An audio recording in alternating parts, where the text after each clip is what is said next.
Waterloo, 1815. On March the 1st, 1815, Napoleon landed at Caen after his escape from Elba.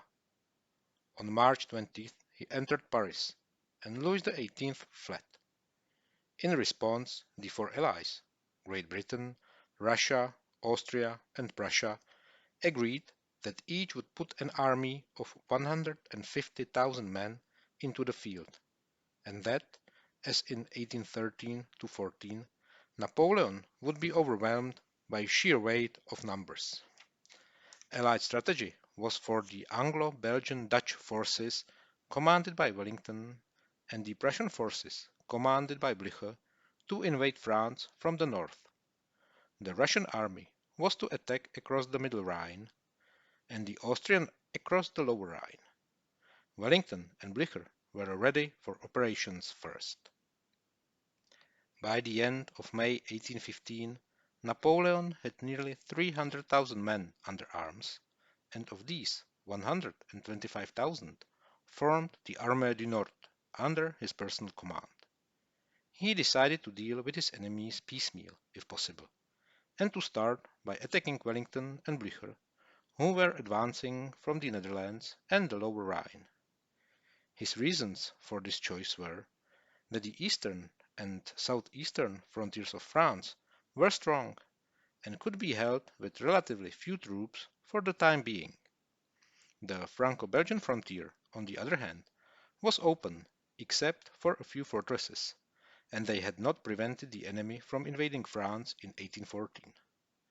Finally, Wellington's and Blucher's forces were already in the neighborhood of Brussels and Liège, and therefore most directly menacing Paris. Having made his choice, Napoleon's strategy was, broadly, of the kind he had used on several earlier occasions with great success, that is, to strike at allies at the point where their armies joined. If those allies had divergent lines of communication, then success against them at this critical point would almost certainly drive them apart. This strategy had succeeded against the Austro-Sardinian forces in 1796. Now, in 1815, the Prussian line of communication lay northeast via Liège to Cologne. Wellington's lay northwest on the line Mons-Ghent, that is southwest of Antwerp and west of Brussels.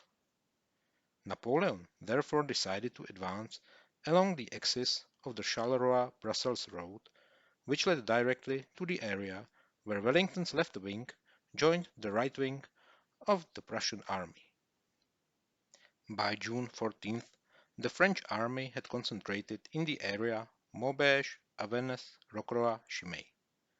At this point, Blucher's advance guard was at Charleroi, but his army as a whole was spread over the area Charleroi-Liège. On June 16th, Napoleon attacked Blucher's army, still not fully concentrated, at Ligny, some 10 miles northeast of Charleroi. But the Prussian army, though driven back, was not fully engaged and withdrew in comparatively good order. Moreover, instead of withdrawing eastwards, away from Wellington, Blucher retreated northwards towards Wavre, fully complying with the agreement reached between himself and Wellington that they would not allow their armies to lose contact. Having begun the campaign in his best style, Napoleon at this point committed two grave mistakes. First, had he kept the Erlon's corps with him at Ligny, then the Prussians must have been much harder hit.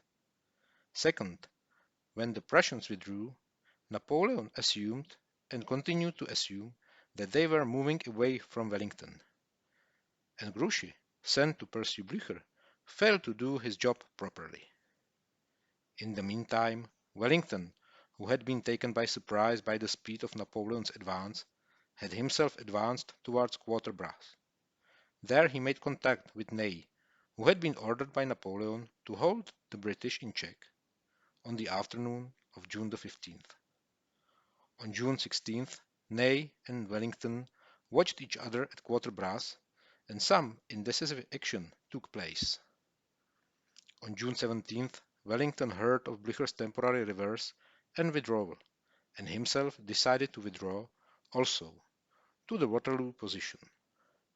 Unaccountably, Ney failed to strike swiftly with his concentrated force at this stage, and thus lost the opportunity of defeating Wellington before he was ready to fight. On June 18th, the two armies, with the French now concentrated under Napoleon, who had joined with Ney, lay opposite each other on the Waterloo battlefield. Wellington also was determined to accept battle, because he received a message telling him that at daybreak on June 18th, two Prussian corps would set out to join him, and that two more would be held in readiness to follow. The battlefield of Waterloo was comparatively small, stretching about 2¼ miles from north to south, and no more than 4 miles at its extreme width. It was divided by the Charleroi-Brussels road. On the north, where Wellington's main line ran, there was a low ridge nearly a mile south of the village of Mont Saint-Jean, and extending about 1/4 mile west of the road, and 1¼ mile east of it. Wellington, as on other occasions, gave his line the protection of the dead ground behind the ridge, until the action began.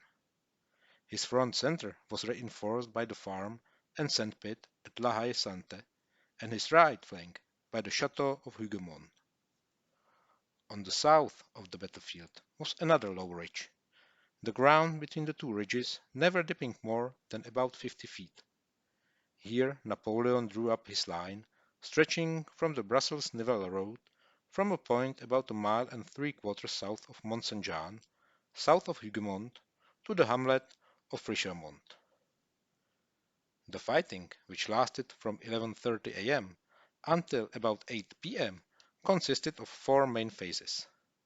Napoleon's overall tactical plan was to strike at the center of Wellington's army, to penetrate there and exploit the penetration. In the first phase, Reille's division advanced at 11:30 a.m. against Hougoumont as a diversion before Ney's attack in the center with the Erlon's corps began the main operations.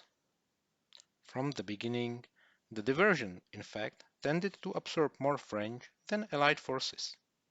At 1:30 p.m. the Erlon's main attack began and ran into immediate trouble because the French columns were too densely packed to deploy into line as they approached the Allied position between La Haie-Sainte and Papelotte.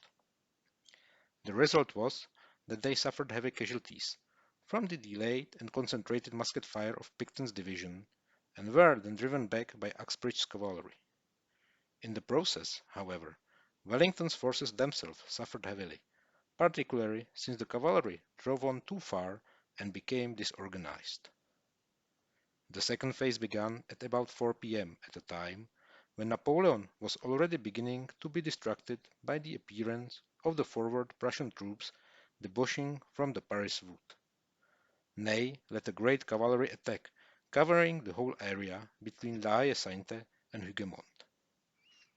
Unsupported by infantry, and with no preparations to spike the Allied guns, Ney's cavalry broke through only to beat themselves vainly against the infantry squares, and then, turned back by Uxbridge's cavalry, were decimated by the Allied guns quickly brought back into action again. In order to restore the morale of his army, Napoleon now ordered another cavalry attack, led by Kellerman, at about 5:30 p.m. This, again, unsupported by infantry, and this time with very little help from the French artillery, met with the same fate as the earlier cavalry attack. But it was far from a complete failure.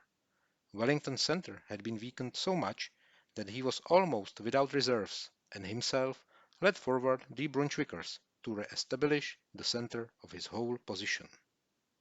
At about 7 p.m. the fourth and final phase took place. Napoleon brought forward the guard and attacked diagonally between Hougoumont and La Haie-Sainte towards Wellington's right center.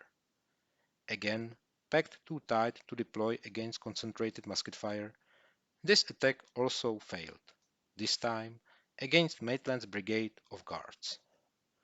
As the French were repulsed, so the Prussians had established full contact with Wellington's left, and the retreat of the French began.